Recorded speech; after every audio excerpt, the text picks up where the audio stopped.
Un couple heureux, qui a récemment acheté une nouvelle maison, découvre rapidement que quelque chose de étrange se passe grâce au comportement inhabituel de leur chien. Alors que le chien devient de plus en plus agressif, la femme commence à avoir l'impression qu'il y a quelqu'un d'autre dans la maison, en plus d'eux.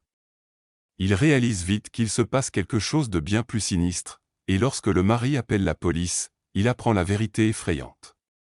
Cette histoire a eu lieu aux États-Unis. Un couple marié et heureux s'est acheté une maison individuelle. Un membre à part entière de cette jeune famille était un beau chien nommé Daisy. Chaque jour, le couple se relayait pour promener le chien et lui donner l'affection qu'elle méritait. Tout allait bien, mais en avril de l'année dernière, ils ont commencé à remarquer que le chien avait un comportement étrange. Elle avait perdu l'appétit et semblait plus agitée que d'habitude. Pensant qu'il pourrait s'agir d'une maladie, ils ont emmené leur bien-aimée Daisy chez le vétérinaire pour la faire examiner. Mais après un examen, le vétérinaire n'a rien trouvé de particulier et a renvoyé le chien chez eux. Le couple était confus, ne comprenant pas ce qui arrivait à leur animal. Ne recevant aucune réponse du vétérinaire, ils décidèrent que peut-être le déménagement dans une nouvelle maison avait provoqué du stress et qu'il s'agissait de problèmes d'adaptation. De plus, ils remarquèrent que le chien ne voulait plus se promener ni jouer avec eux comme avant. Au fil du temps, les choses ne faisaient que s'aggraver. Le chien semblait ne plus vouloir quitter la maison et devenait nerveuse.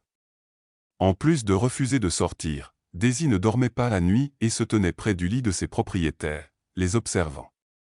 Surtout la femme.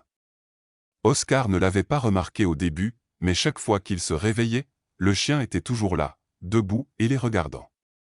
Ma femme remarqua la même chose. De plus, l'animal ne se levait pas et ne se réveillait pas des actions de ses propriétaires, mais restait debout et regardait attentivement Chérie, la propriétaire de la maison. Après quelques nuits, les propriétaires du chien réalisèrent que leur animal n'avait pas dormi du tout. Quelque chose de très étrange se passait avec Daisy. Elle était manifestement très inquiète. Et ce n'était pas seulement le fait de refuser de manger et de dormir. Le chien était devenu obsédé par la protection de Chérie. Les jeunes mariés tentèrent de trouver une explication logique au comportement de leur animal, mais se retrouvèrent avec encore plus de questions sans réponse. Pourquoi l'animal était-il si préoccupé par Chérie? Y avait-il quelque chose dans la maison qui la perturbait? Peut-être un intrus qui rôdait dans les environs. Ou peut-être une maladie rare. Au fil du temps, la situation ne faisait qu'empirer. Daisy refusait de laisser Chérie seule et, si elle devait partir quelque part, le chien devenait extrêmement anxieux, aboyant frénétiquement, comme pour dire que quelque chose de mauvais allait se produire en son absence. Oscar et Chérie se sentaient de plus en plus mal à l'aise et effrayés par le comportement du chien, mais ne savaient pas ce qui se passait ni comment aider leur animal. Le manque de sommeil et le stress étaient visibles sur leur visage, et l'anxiété de la situation se reflétait également en eux. Ils cherchèrent une réponse sur Internet, demandèrent aux voisins et amis, mais personne ne pouvait expliquer ce qui arrivait à leur bien-aimé chien. Mais le plus étrange se produisit 2 semaines après l'apparition des premiers symptômes étranges de Daisy. Le couple commença à entendre des bruits étranges à l'étage supérieur de la maison, directement au-dessus de leur chambre, comme si quelque chose griffait périodiquement les murs. Mais ce n'était pas tout. Les propriétaires commencèrent également à entendre des bruits de pas à l'étage. La situation devenait déroutante, car le 2e étage était un espace inoccupé, auquel ils n'avaient pas encore accédé depuis leur emménagement. Le précédent propriétaire, qui leur avait vendu la maison, leur avait dit que le 2e étage ne contenait que des meubles anciens et des objets des anciens propriétaires, de sorte que les nouveaux propriétaires n'avaient pas montré d'intérêt pour cet étage jusqu'à présent. Ce même soir, le comportement du chien devint encore plus abrupt. Daisy aboyait et gémit en même temps, avertissant Oscar et Chérie du danger. La possibilité qu'il y ait un animal à l'étage disparut lorsque les bruits de pas devenaient de plus en plus forts et insistants. Apparemment, quoi que ce soit qui se trouvait là-haut entendait le chien aboyer. Se retrouvant dans une maison isolée tard dans la nuit, sans personne à qui demander de l'aide, les jeunes mariés firent ce qu'ils pouvaient, ils appelèrent la police. La police arriva et posa de nombreuses questions à Chérie et Oscar, auxquelles ils répondirent rapidement, leur racontant le comportement du chien et ce qu'ils avaient entendu à l'étage. La police monta immédiatement à l'étage supérieur et frappa à la porte. Ce qu'ils découvrirent surprit énormément les policiers expérimentés. La police trouva immédiatement des signes que quelqu'un avait vécu là depuis longtemps. Cependant, les fauteurs de troubles eux-mêmes n'étaient pas à ce moment-là. Peut-être que le bruit et l'arrivée de la police les avaient effrayés et qu'ils s'étaient enfuis avant d'être découverts. La situation était alarmante, car il devint rapidement évident qu'il s'agissait d'un groupe de personnes inconnues vivant illégalement à l'étage supérieur de la maison.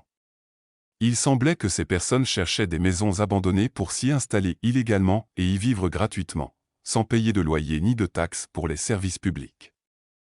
Mais ce n'était que la partie émergée de l'iceberg. La police suivit leur piste et découvrit que ces personnes faisaient partie d'un groupe criminel dangereux qui emménageait dans des maisons isolées, difficiles à atteindre rapidement pour la police.